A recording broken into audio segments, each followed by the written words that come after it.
Oke, baik. Bismillahirrahmanirrahim. Assalamualaikum warahmatullahi wabarakatuh. Kami dari kelompok 5. eh, eh, Elah kan ngebak, nggak apa-apa. Bismillahirrahmanirrahim. Assalamualaikum warahmatullahi wabarakatuh. Kami dari kelompok 5 program studi akuntansi ingin izin mempresentasikan materi penilaian kinerja. Untuk anggota kelompok, kita terdiri dari Saya belum udah. Saya udah Zara Maria. saya Limadi. Saya Faliza Latifah. Nah, untuk pokok bahasan di sini ada penilaian kinerja, akuntansi pertanggungjawaban, ROI, RI atau residual income, lalu ada EVA, dan yang terakhir ada pengukuran kinerja. Nah, untuk penilaian kinerja pengertiannya akan dijelaskan Feliza. Penilaian kinerja adalah proses di mana manajer pada seluruh tingkatan yang memberikan informasi kinerja yang menjadi tugasnya dalam perusahaan dan dievaluasi berdasarkan kriteria kinerja yang telah ditetapkan seperti anggaran, rencana, dan target. Next.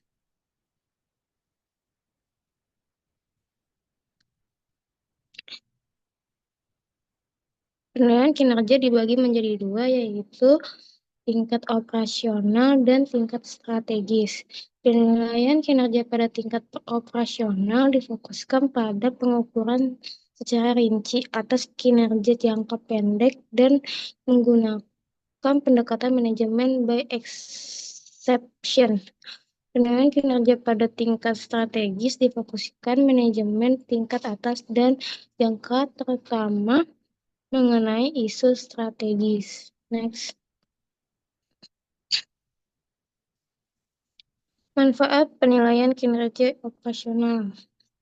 Mengelola operasi organisasi secara efektif dan efisien dengan memotivasi karyawan secara maksimal, membantu dalam mengambil keputusan, mengidentifikasi kebutuhan karyawan seperti pilihan dan pengembangan karyawan, menyediakan umpan balik bagi karyawan mengenai bagaimana atasan mereka menilai kinerja mereka, menyediakan suatu dasar bagi penghargaan atau kompensasi yang akan diberikan. Next. Selanjutnya, manfaat penilaian kinerja strategis. Memotivasi manajemen untuk mencapai usaha yang lebih tinggi untuk mencapai tujuan yang telah ditetapkan oleh manajemen. Menentukan unit bisnis tetap dipertahankan atau dihentikan. Menyediakan insentif yang dapat bagi manajer untuk mengambil keputusan konsisten dengan tujuan yang ditetapkan oleh manajemen.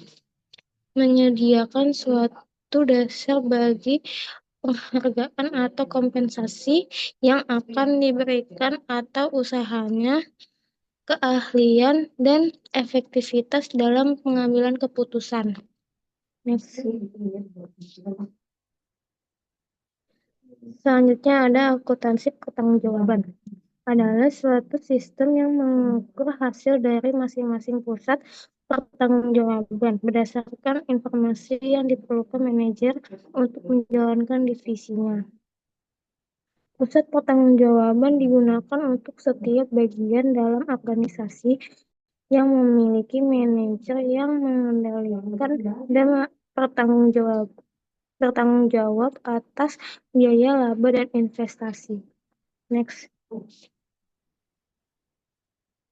Yang pertama itu ada pusat biaya.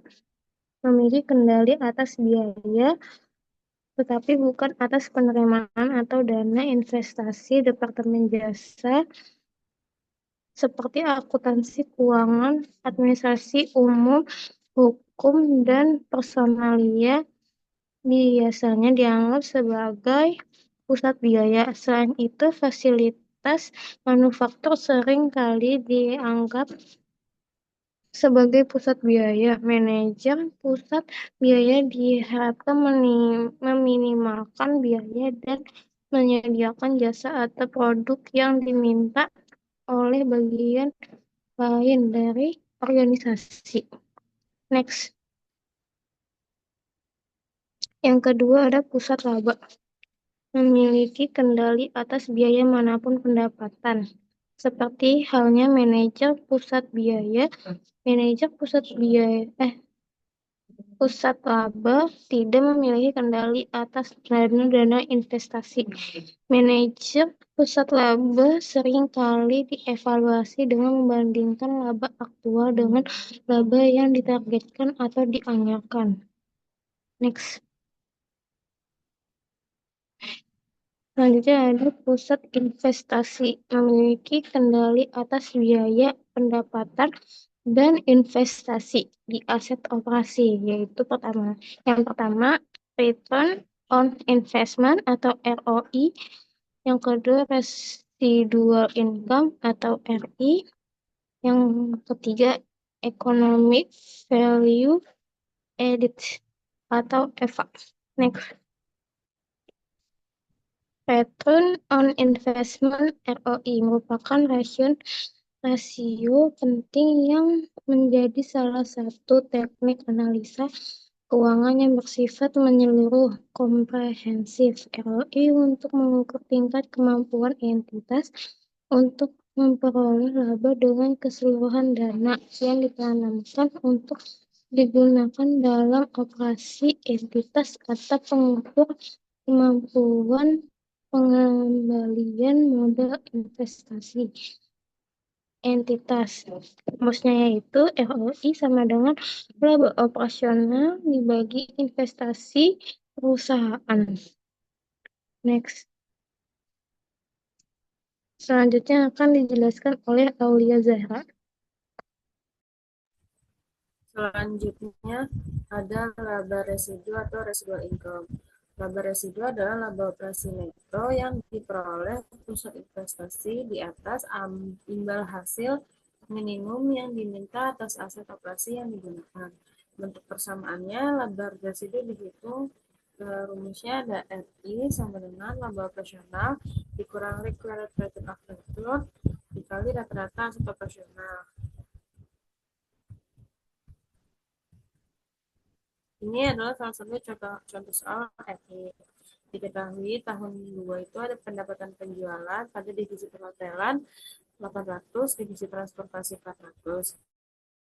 Laba operasi divisi perhotelannya 80, divisi transportasinya 16.000. Tadi yang selanjutnya ada rata-rata aset operasional divisi perhotelan 400.000, divisi transportasi ada 100.000.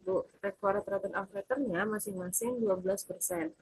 Nah, penjelasannya divisi perhotelan residual income laba operasional 80 dikurang 12% dikali 400 sama dengan 32.000. Sedangkan divisi transportasi residual income-nya 4.000 dari 16.000 dikurang 12.000 dikali 400. Next.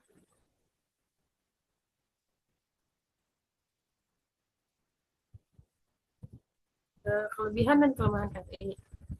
Keunggulan penilaian kinerja suatu perusahaan menggunakan rasio income adalah sebagai berikut. Kelebihan ini yang pertama itu membuat investasi memiliki sasaran yang sama untuk investasi yang sebanding. Yang kedua itu ada dapat digunakan tingkat required return of return atau biaya modal yang berbeda jika investasi divisi berbeda risikonya dengan perusahaan.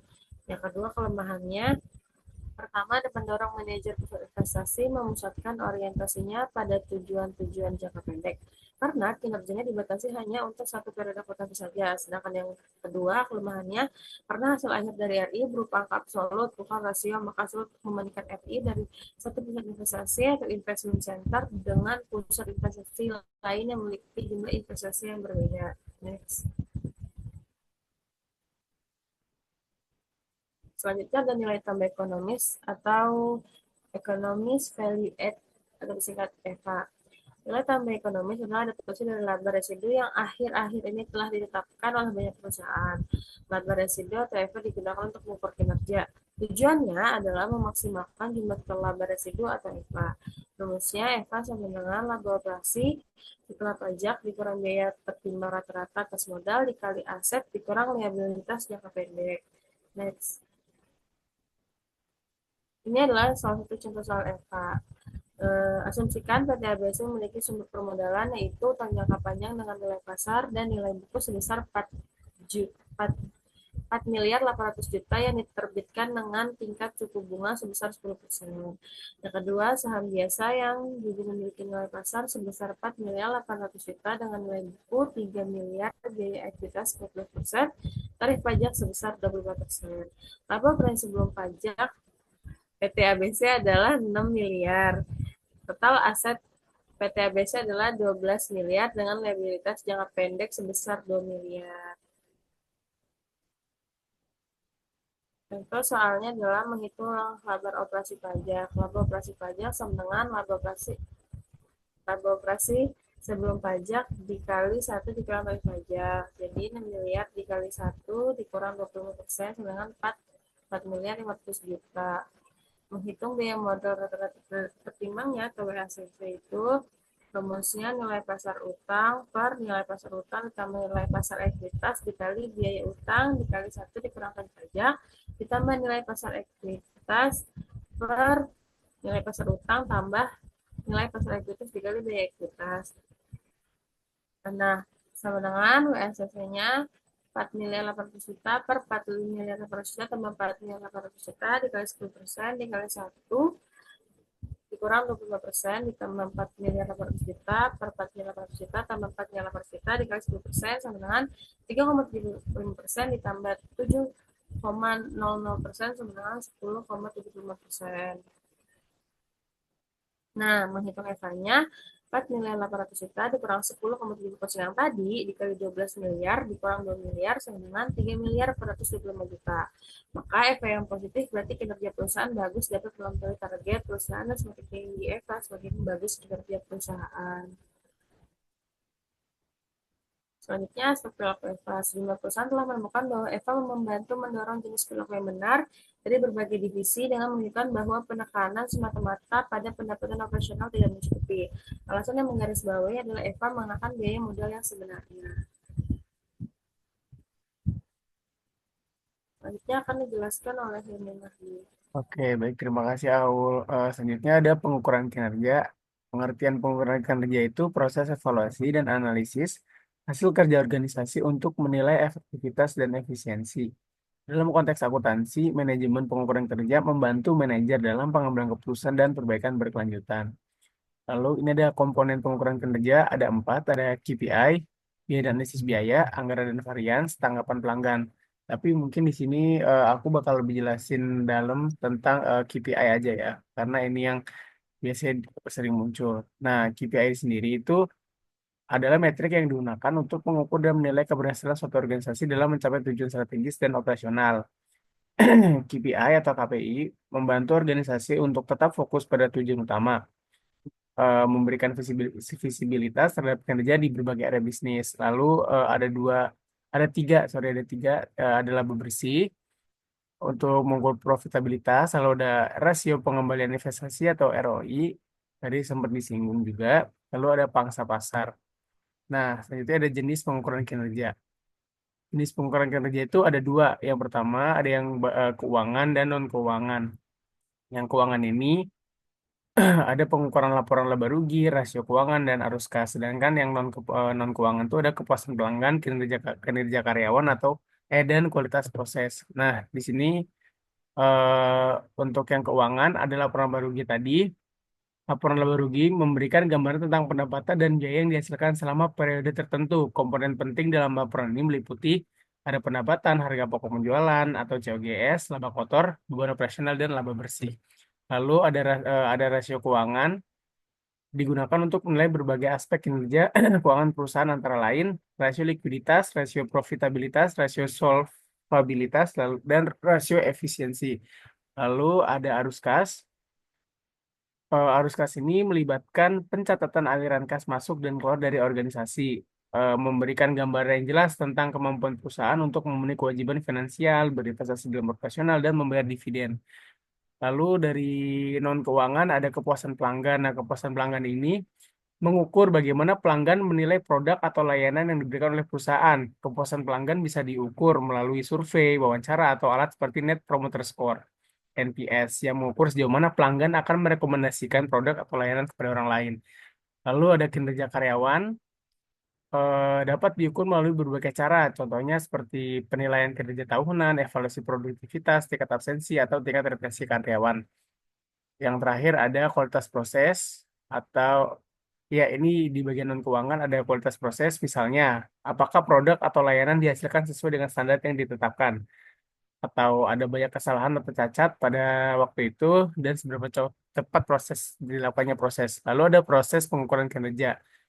Pengertiannya itu pengukuran kinerja serangkaian langkah yang sistematis untuk memastikan bahwa tujuan yang ditetapkan dapat tercapai dan untuk mengidentifikasi area yang perlu perbaikan. Nah, di sini ada tiga, ada penetapan tujuan, pengumpulan data, lalu analisis dan evaluasi. Sekian presentasi dari kelompok 5 tentang materi penilaian kinerja. Kurang lebihnya kami mohon maaf. Bila fisabilillah, fasabil khairat. Assalamualaikum warahmatullahi wabarakatuh.